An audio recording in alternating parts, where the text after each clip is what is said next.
आता परत केला? नमस्कार मित्रांनो, मी आहे प्रकाश जोगेकर, पाणी शोधक. आज मी आलेलो आहोत नाशिक जिल्हा सुरगाणा तालुका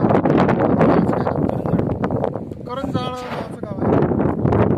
या भागामध्ये दादांचा 4.5 एकर आहे. याच्यामध्ये एक पॉईंट शोधलेला आपण, 4 पॉईंट. तीन इंचीचा अंदाज आहे पाण्याचा, 2.5-3 इंच लागू शकते पाणी.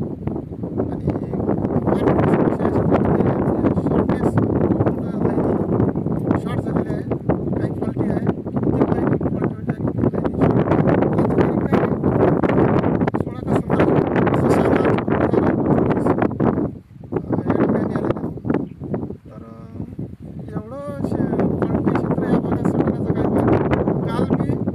चाळीसगावला करसगाव नावाचं गाव आहे, त्या ठिकाणी त्या दादांना 4.5 एकरामध्ये पॉईंटच मिळाला आहे. मोसंबीची बाग होती, खूप मोठ्या आशेने त्यांनी मला बोलावलेलं होतं. परंतु कसं आहे, पॉईंट न निघाल्यामुळे सगळ्या फॉल्टी लाईन होत्या, काही रिकाम्या लाईन होत्या. त्याच्यामुळे दादांना मी स्पष्ट सांगितलं की दादा, तुमच्या इथं पॉईंट निघू शकत नाही, तुम्ही यावेळेस पॉईंट घेऊ नका, खूप मोठा शॉर्टनेस आहे पाण्याचा. तर त्यांना सांगता आलं असतं की कुठेही खंदाबा, तर ते त्यांचा फॉल्टी गेला असता आणि माझे काय पैसे जे आहे ते निघालेच असते. मला त्याची भीती नव्हती. तरी पण मी स्पष्ट जे सत्य आहे ते त्या शेतकऱ्यांना सांगितलं, कारण की जेणेकरून त्याचं नुकसान नाही झालं पाहिजे. आज काय माझे पैसे मी घेऊन जाणार आणि समोर ते 1-1.5 लाख रुपये या बोरला लागतो. त्याचा जर फुफाटा उडला किंवा फॉल्टी निघाला तर त्याला खूप मोठा त्रास होईल. तर म्हणून मी त्यांना म्हटलं की बाबा, मी रिअल कंडिशन आहे ती त्यांना सांगितली की तुमच्या इथं या वेळेला तरी पॉईंट निघणार नाही. पुढच्या वर्षी भलेही पाणी जर चांगलं झालं, जमिनीमध्ये पाणी जर चांगलं मुरलं, तर त्या ठिकाणी पॉईंट निघण्याची शक्यता आहे पुढच्या वर्षी. यावर्षी बारिशच नाही झाली, काही भागात तर पाणीच पडलं नाही.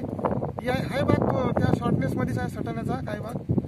तर ह्या दादांना एवढं क्षेत्र चेक करून फक्त या ठिकाणी 2 लाईनी आणि 4 लाईनीचा क्रॉस भेटला आहे. चांगलं पाणी असं मिळालेलं आहे. तर सांगायचं असं होतं की ह्या शॉर्ट लाईनीवर किंवा फॉल्टी लाईनीवर आपल्याला खूप अडचण येतो.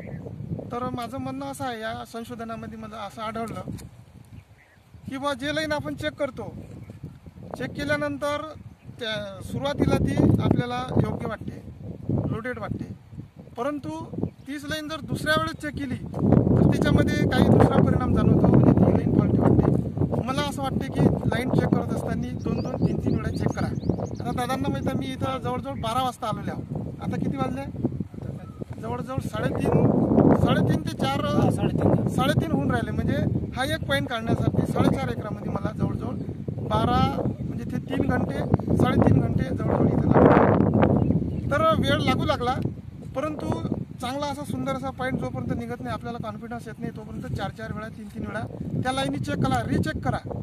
त्याच्यामुळे काय होईल की सुरुवातीला जे वाटते ते ॲक्च्युली डबल चेक केल्याने, ट्रिपल चेक केल्याने त्याचं जे सत्यता आहे त्या लाईनची ती आपल्याला परफेक्ट कळते. आणि या लाईनीला मी जवळजवळ 10-10 वेळा, 6-6, 7-7 वेळा चेक केलेला आहे. या लाईनीवर चाललेलो आहे. तर ह्या व्यवस्थित वाटल्या आणि दादांना निश्चितच असं चांगलं पाणी या ठिकाणी मिळू शकते अशी मला आशा आहे. तर हा रूट आता जवळजवळ आता म्हणजे भुसावळ आज निघणार आहोत. इथून भुसावळला एक दादा आहे, तिथे त्या दादांचा विहिरीचा पॉईंट आहे, तो पॉईंट क्लिअर करायचा आणि आपल्या या ठिकाणी मला जावं लागेल. तर दादांना काही सांगायचं परिचय वगैरे? नाशिक जिल्ह्यात बागलाण तालुक्यात करनाडगाव. मी साहेबांचा व्हिडिओ बघून त्यांना कॉल केला होता. हे मला त्यांनी असं सांगत आलं, तुमचा नंबर लागला, त्या भागात आलो, तो येता येईल. योगायोगाने ते 40गाव इथे आले. 40गावून त्यांना ते नाशिकला मुक्कामी गेले. नंतर सकाळी इथे आले. सकाळी आल्यावर त्यांनी हे काम चालू केलं 12 वाजता. इथं अनेक ठिकाणी फॉल्टी लाईन, हे आपल्याला काही समजत नाही, त्या साहेबांना समजतं. त्यांनी जवळजवळ 3.5 घंट्यानंतर हा एक पॉईंट मला दिलेला आहे. तर असं मित्रांनो, म्हणजे जे सत्य आहे ते सांगण्याचा मी प्रयत्न करतो. मी पुढचा विचार करत नाही, टायमाचा सुद्धा विचार करत नाही, कारण की आपलं लक्ष आहे की शेतकऱ्यांना पाणी मिळालं पाहिजे. आपल्याला तकलीफ काही हो, त्याच्याकडे आपण दुर्लक्ष करतो, परंतु अतिशय चांगला असा पॉईंट निघालेला आहे. तर मित्रांनो, नमस्कार, धन्यवाद. आणि याच ठिकाणी मी थांबतो. भेटू पुढच्या भागामध्ये. धन्यवाद.